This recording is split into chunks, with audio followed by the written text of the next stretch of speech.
Namatu Ratana Tayasa. May I pay homage to Triple Zem, the Buddha, Dhamma, and the Sangha. My respect goes to my parents and my teachers. Hello, good evening, everyone. So today is Thursday, the 18th of February, 2021, and this is Ajahn Sujan from Warapunya Meditation Center, Aberdeen, Scotland. As usual, tonight I'm here with you all. I hope you're all keeping well. So, and tomorrow is a quarter moon. So tomorrow morning there will be an observation of 5 precepts and listening a talk at 9 o'clock, but it will be in Thai language. But however, I will encourage you to practice 5 precepts at least one day properly on the quarter moon. So in 1 month we have 4 kind of a monk's holiday. In Thailand we call monk's holiday. It's called one pra. Yeah. So one monk's day, and on that day normally would have a special evening, special chantings, and also holidays. So, and in the meantime, people will be attending the temples for the talks and the meditation. But unfortunately, we can't have it at this time. But however, for tomorrow, we will have a Facebook service. So if you would willing to join, you can, but it would be in Thai first. So hello Margaret, hello Tune, Manish, Margaret, hello Yvonne, and everyone. So today I am going to read another discourse, and which is again related to the last night's discourse on about the acrobat who played on the bamboos and requested to look after me, so I will look after you. And whereas the apprentice told his master, saying that I will look after myself and you look after yourself. And by looking after one will be protecting others, and while protecting others, one will be protecting one. And that the practice of establishment of a mindfulness is basically protecting oneself. And the person who is practicing in accordance with the 4 foundations of a mindfulness, he will be living a moral life and learning to know things that should be known and abandon any all unwholesome states of the mind, and developing the concentration and wisdom until realization. So today, similarly, today's topic also in relation to that, but this topic again is very interesting, and it teaches about the concentration meditation quite a lot. And I think in the past when I was teaching meditation, I used to refer this as a simile, that how concentrated one becomes. And this is coming from this sutta.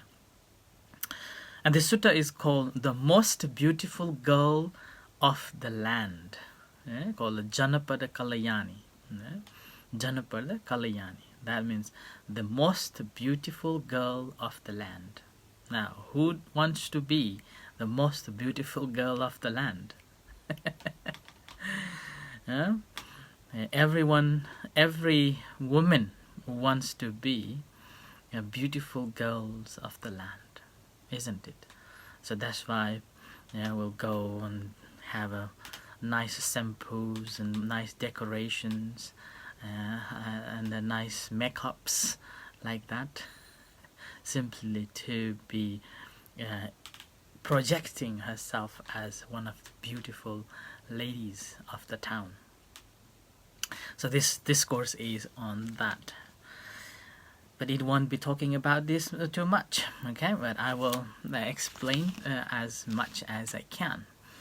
So this discourse goes like this. Thus have I heard. And again, thus have I heard is the a word spoken by the Buddha's attendants. On one occasion, the Blessed One was living among the Sumbas, where there was a town of the Sumbas named Shedaka.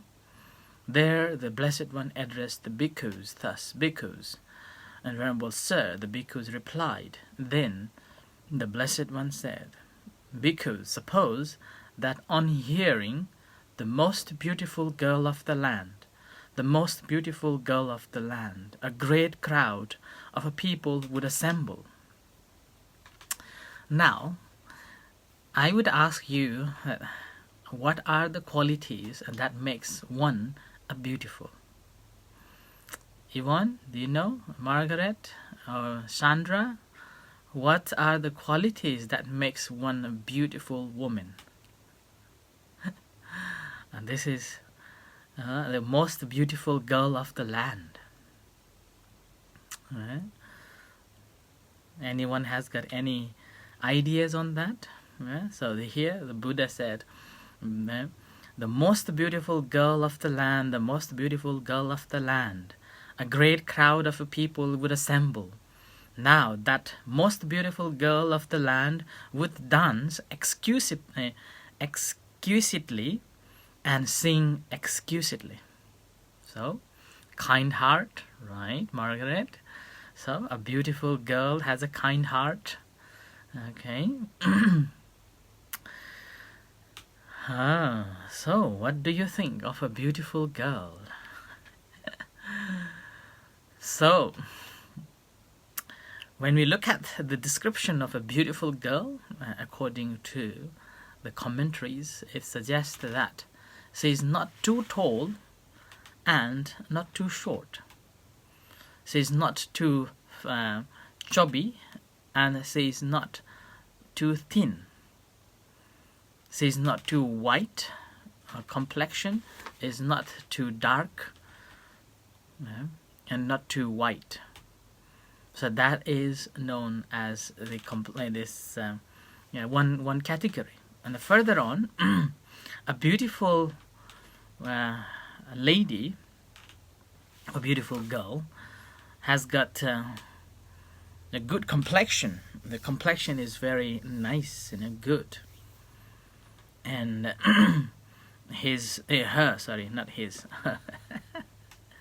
her complexion is nice, beautiful, and her all the postures, the posture, how is it called? The shape. The shape of her is quite attractive, and her nails are beautiful. And again, about the nails, that's why I think they are. It's kind of a multi-million business of nail polishing and making nails. About 10 years ago, when I saw nail polishing shops, and I thought, why do you have to polish your nails? And then there are so many shops. And later on I realized that it is not just the polishing the nails, but they can also put some other extra nails to make it beautiful. But I feel uncomfortable whenever even just a little longer nails having it in my fingers. I feel not comfortable. And I was so surprised. And then later on I realized that, the nails are the beauty of the ladies. Okay? So, anyway, so that is the nail business. Yeah? And then nowadays lots of nail paintings and kind of that. And then further on, a lady has got good charming and welcoming nature, and that is a person known as a beautiful girl, a beautiful lady. And here the Buddha is saying that suppose that a beautiful beauty is on the inside.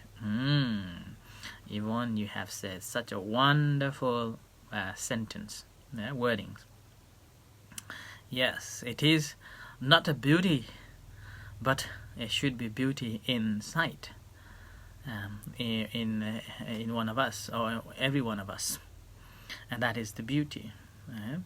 But however, the discourse here is talking about beauty is only skin deep. Yes. But again, this is that if someone says to somebody that you are ugly, then that's not nice. Yeah. And if, even though she or she is not that beautiful, but if somebody says to her that, oh, you're beautiful, and automatically it's just levitate. So, and then here the Buddha says that the this beautiful girl, it's an announcement. Like in the past, even I remember, when I was a child in our village, whenever there is something happens, then they will beat the drum, and then beat the drum all the sections of the village, and then announcing that, and then they announce the words what they needs to be said. It's like giving a news.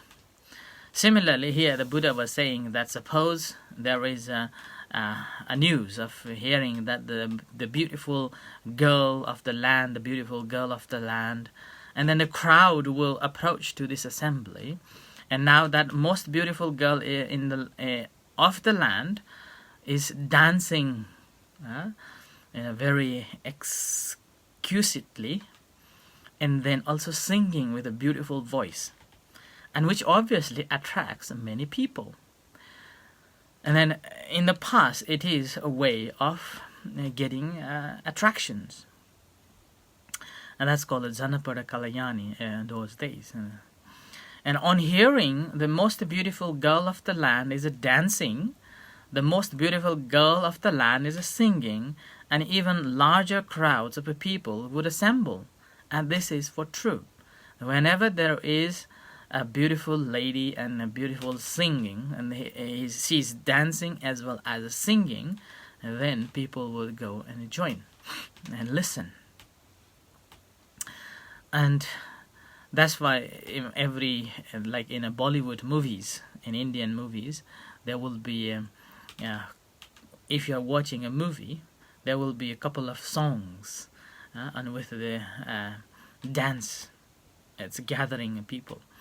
And this is obvious that when a beautiful lady is singing and dancing, people will assemble around it. Then a man would come along, wishing to live and not wishing to die, wishing for happiness, averse to suffering. Yeah? And having seen this beauty, and then this beautiful song and the beautiful sound that she was singing, a man who has got the lustful desires would think that he wants to live more longer with that person, with that lady. And he doesn't want to die. He doesn't want to give up this thought. And he only wishes that if I am with her, my life will be beautiful. If I am with her, I will be very happy. And then with that, he will be rejecting any sufferings. And in that case, suppose someone would say to him, "Good man, you must carry around the bowl of oil filled to the brim between the crowd and the most beautiful girl of the land. A man with a drawn sword will be following right behind you, and wherever you spill even a little of it, right there he will fell your head." Now, this will be the challenge for you. Suppose you have to walk through this alley where there is a market with a delicious foods, deliciously made, smell so nice, and even just you walk through this alley and this nose and tongue and all, this attracts your attention.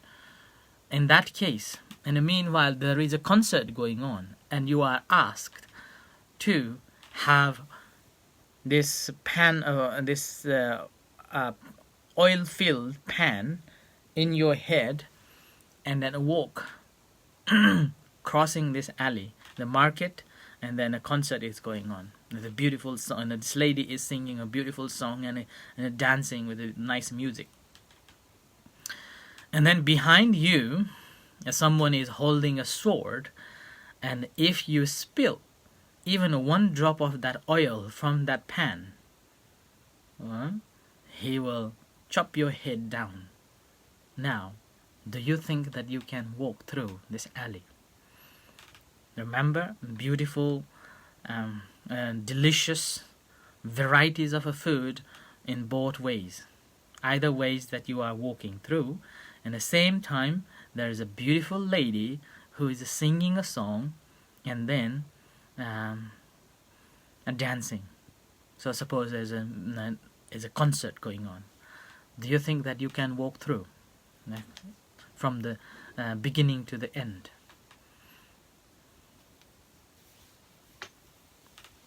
Do you think? Yes, concentration of the mind. Yes, Yvonne.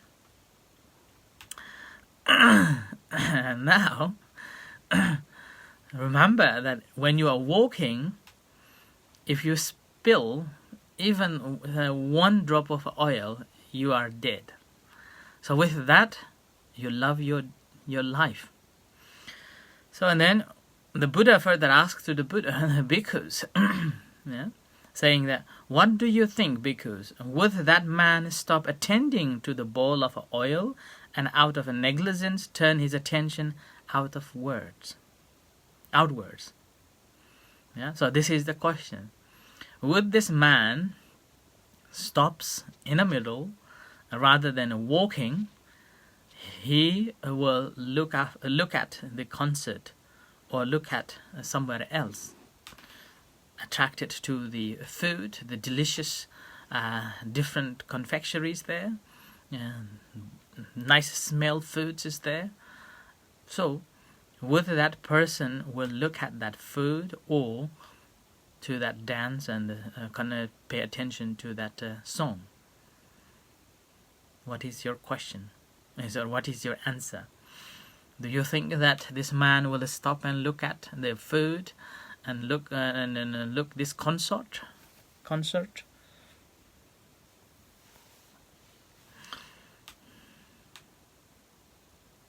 No answer? Okay. Right. So the Venerable Sirs and then all the monks replied, no, Venerable Sir. And then I have made up this simile. So Buddha further on saying that I have made up this simile because in order to convey a meaning, this here is the meaning. The bowl of oil filled to the brim. This is a designation for mindfulness directed to the body. That's right, Margaret. It depends how much he values his life. Yeah? He is a man. Yeah? So the Buddha gives this simile, saying that the bowl of oil filled of the brim is the mindfulness direct to the body. Therefore, you should train yourself thus. We will develop and cultivate mindfulness direct to the body. Make it our vehicle. Make it our basis. Stabilize it. Exercise ourselves in it and fully perfect it. So, what it happens that when you are walking and you know that your life is just at that age, even one drop of oil is taking your life, then your full concentration will be on that pan of oil. So, as Margaret says, that how much he values his life, so with that, he will be concentrating every step that he was walking through.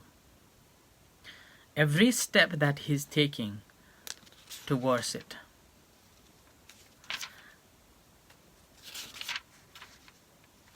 And every moment that he is walking through, he will be very mindful of it.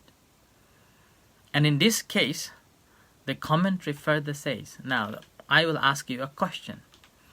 Do you think that this man hears the music or not?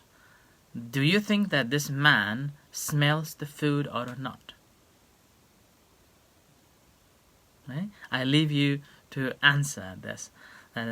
As this man is walking through this alley, and either side there are varieties of food and delicious food been cooking, and then meanwhile there is a concert by the beautiful girl, and there is a beautiful song going on. Do you think that this man hears the song and the music, and do you think that this man smells the delicious foods? Yeah, Yvonne said no, right? Anyone else got any other option apart from just no? Manish said no, yeah? Margaret said, not if he gets in the zone. Yes, Yvonne, if his mind is concentrated. That's right. So, his mind was so concentrated on this oil that he was holding on, and he knew that one split of this oil is his death. So he will be so concentrated and walking every step with so mindful and keeping this oil still so that it won't split. And because of that concentration, he becomes having this one-pointedness with the oil in his head. So he's become a one.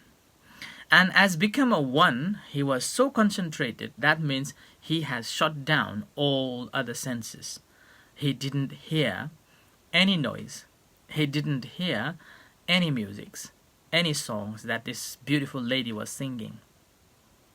Even though he had initially the thought of such a beautiful lady and want to be with her, and if I be with her, I will be having a good fun and happy life. And yet, because of that condition, he forgets all. And all those beautiful, delicious foods being placed along this alleyway, again, it won't affect him at all. He won't hear, he won't smell those smells from the food at all. He doesn't think anything apart from this oil on his head. So, and with that, he was concentrating so much, and because of that concentration, he was zoned in. Yeah? He was so zoned in, and because of that zoned in, he disconnected from everything. And that's how he gained good concentration. And similarly, Buddha is saying that this body is like, think about this body as this oil. So you are concentrating on this body so much, and you're cultivating. Like this is like a vehicle that you're always mindful of your body. It's called a yani kataya, like a vehicle. So you're always mindful of your own physical body, and make it as a basis. So being mindful, and this is a base where you are mindful every action that you are performing.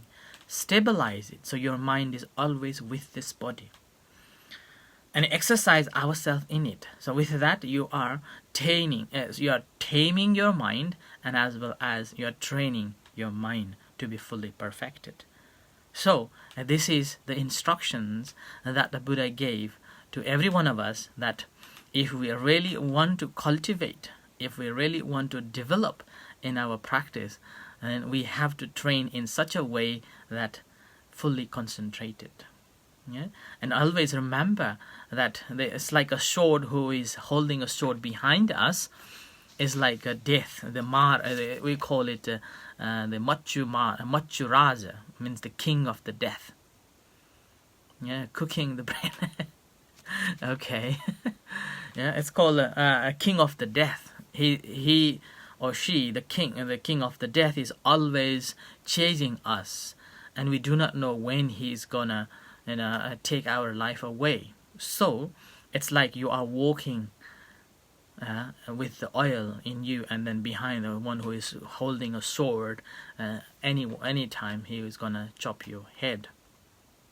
So with this concept, basically requesting or instructing us to live our life mindfully in every step, so that we will not lose our concentration, and then so that we will not lose our wholesome state of the mind. And that's how we will be perfecting ourselves, and then able to liberate ourselves and attaining ultimate happiness. So that's why we need to practice every day and gain the good concentration. So thank you everyone. I end here for tonight's talk. May you all be well and happy, and thank you everyone for the interaction and learning new things. And remember, thinking that you are walking through the alleyway where there are plenty of food and then lots of music going on, and yet you're fully concentrated. So may you all be well and happy. May the Buddha Dhamma Sangha bless you. And in a few moments time, we're going to have evening chanting and guided meditation. You're most welcome to join with us. Until then, good night and see you shortly. Thank you.